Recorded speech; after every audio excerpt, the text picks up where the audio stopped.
Welcome back everybody to another Lumix S1 video.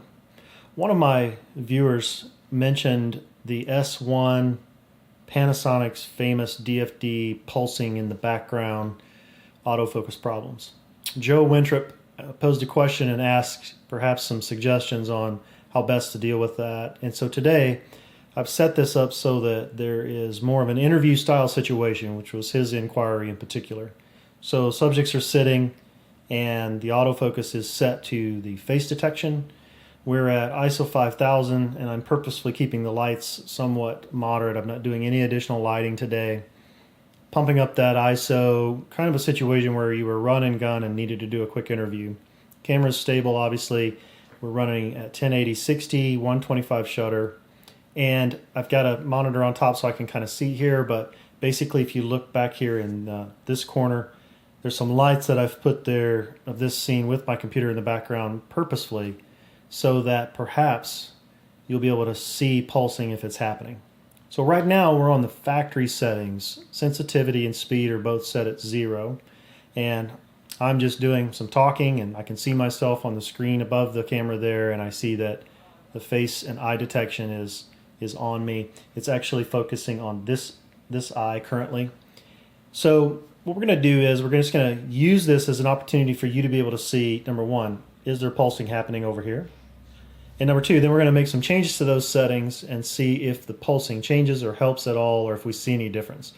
So Panasonic's recommendation for non-moving environment, like what we're doing with today in an interview situation, to turn down the speed and also the sensitivity. So we're going to do that and then we'll see how this changes. So we'll be right back. Okay, we are back. So the normal recommendation from Panasonic is to change settings to speed and sensitivity.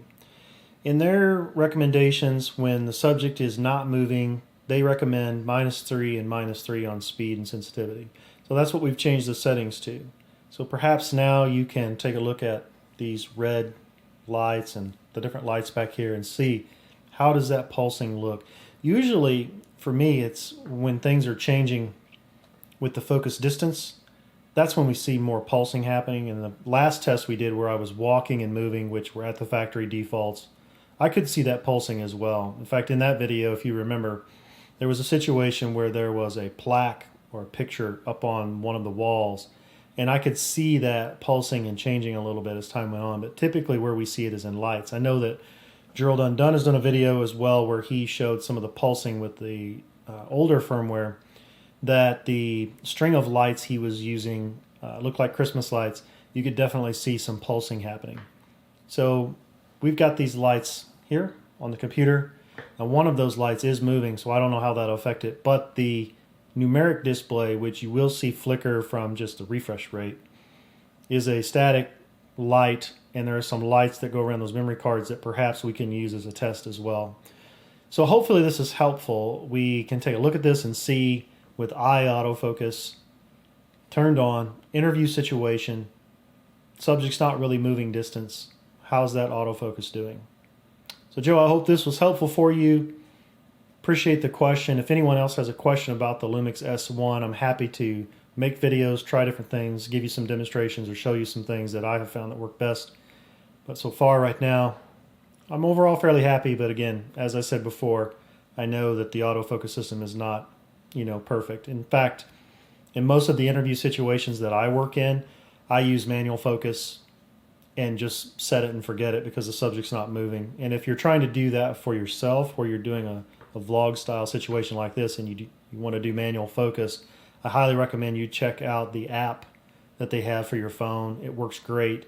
You can connect it to the camera and then you can do focus, manual focus, record, start, stop, all those things, monitor really easily. Although I have a monitor on the top of this that I'm using right now.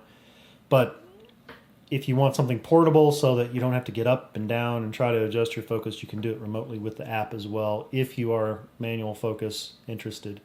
But we'll see how this autofocus does. Appreciate the question, Joe. Thanks again. See you all again soon.